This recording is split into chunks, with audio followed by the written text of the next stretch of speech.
Não há esperança para o mundo. Mateus capítulo 13, o verso de número 33. Este é o canal Pregador, na intenção é gravar todo o Evangelho de Jesus Cristo comentado da maneira como é, sem distorcer e sem palhaçada. Eu sou o pastor Arnaldo da Igreja Shekinah de Deus, onde meu lema é a verdade que liberta. Te convido a estar comigo numa passagem da palavra do Senhor aqui em Mateus 13, 33, onde Jesus deixa bem claro para nós. Outra parábola lhes disse, e falou Jesus: o reino dos céus é semelhante ao fermento que uma mulher toma e introduz em 3 medidas de farinha, até que tudo esteja levedado.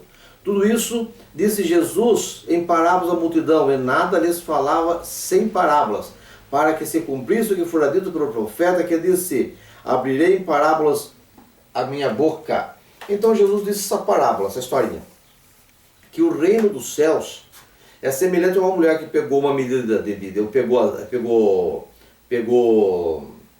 fermento e colocou em 3 medidas de farinha e deixou ali até que tudo se fermentasse. Antes disso, ele contou a parábola também do joio e do trigo, onde ele disse na parábola do joio e do trigo que chegou um homem que plantou o trigo, mas chegou outro que jogou o joio entrou no meio do trigo, e daí foi aquele rodanado, foi explicado aqui. Então você não mexe, não, deixa os dois crescerem. Quando os dois crescerem, então daí você vai pegar o joio, você vai amarrar em feixe e vai jogar para ser queimado, e o trigo passa. Então eu já expliquei essa parábola outras vezes aqui, falei que o trigo que entra no milênio, e o joio é o que é tirado. Então a igreja vai crescer assim, cheio de joio no meio dela. Mas quando chegar o tempo que acabar a grande tribulação para entrar no milênio, o milênio são as bodas do cordeiro com a sua noiva, comprada pelo seu sangue. Então daí os convidados entram, os salvos entram no milênio, e os outros são amarrados, que é o joio, e é lançado no lago de fogo. Aqui também, ele falou da semente, ele falou certo uma parábola aqui antes dessa que eu li. Ele falou que o reino de Deus é como uma semente de mostarda, que é a mais pequena semente que havia naquela região. Você planta ela é pequena, e ela vai produzir uma grande árvore. E depois que ela ficar bem grande, as árvores do céu vêm nos seus ramos. Quer dizer o que? O reino de Deus vai crescer, o evangelho vai propagar, ele vai crescer. Mas o diabo vem nos seus ramos, porque aves do céu sempre é maligno. Aves do céu come a semente na beira do caminho, aves do céu vence a morte em seus ramos. Então a igreja está cheia de coisas malignas, falsas doutrinas, heresias, que não diz a verdade de Jesus Cristo alinhada em seus ramos. E agora então ele fala que a mulher pega o fermento e põe em 3 medidas de farinha até que tudo fique levedado, incha, cresça, mas fique estragado. Fermento, cuidado com o fermento dos fariseus, cuidado com o fermento de Herodes. Tira o fermento da sua casa, maldito comer fermento. Fermento nunca foi tratado como coisa boa. Então quer dizer, Jesus está deixando bem claro para você e para mim aqui, né?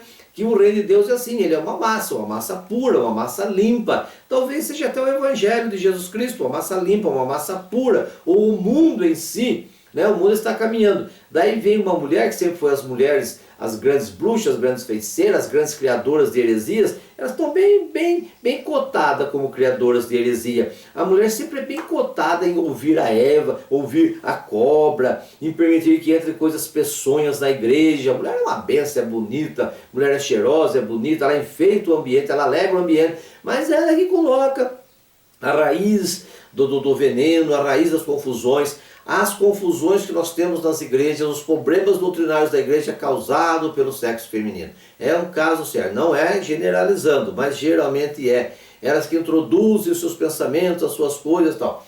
Então aqui ele pegou a mulher como esse exemplo, pegando de Eva, que dava ouvido à serpente. É um exemplo, é simbólico, que a mulher colocou essa semente nessa massa. Talvez seja o evangelho que esteja puro, grande, e de repente veio essa massa que levedou, estragou tudo e azedou tudo. Você está me entendendo? Porque fermento sempre é coisa ruim. Então, da mesma maneira como a boa semente vai crescer e encher o mundo, e o diabo vai vir se alinhar em seus ramos, essa mensagem está confirmando também a mesma coisa. Que o evangelho está crescendo, o evangelho vai expandindo uma igreja local, uma igreja nacional, uma igreja mundial, uma igreja que está crescendo, mas daí vem e entra-se o fermento, até que tudo cresça, incha, aquela coisa toda. Ela cresce mesmo, incha, mas ela perde a pureza da essência da massa pura do pão sem fermento, está me entendendo? Então abre-se uma igreja, ela é pura, não tem fermento nenhum, mas daí vem lá um bendito lá e coloca um fermentinho, um pouquinho de fermento, só uma medidinha de fermento,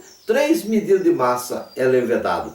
Então isso aí acontece, A mulher sempre foi chamada de Jezabel, a mulher deu ouvido à serpente, ela vem chamada como um personagem maligno essa parábola, como em forma de parábola. Ela vem colocada como um ser que vem introduzindo a coisa ruim. E o fermento, como já acabei de falar para você, o fermento sempre é maligno nas coisas de Deus. E a massa sempre é pura, fornece o pão puro, o pão ázimo, não é assim? Então nós entendemos o quê? Uma igreja local está tudo muito bem, ela começou, tá boa, bonita, certo? Aí vem alguém lá e coloca um fermentinho, estraga. A igreja em âmbito nacional também está indo bem, daqui a pouco botou um fermentinho, acaba. Sem esperança para o mundo.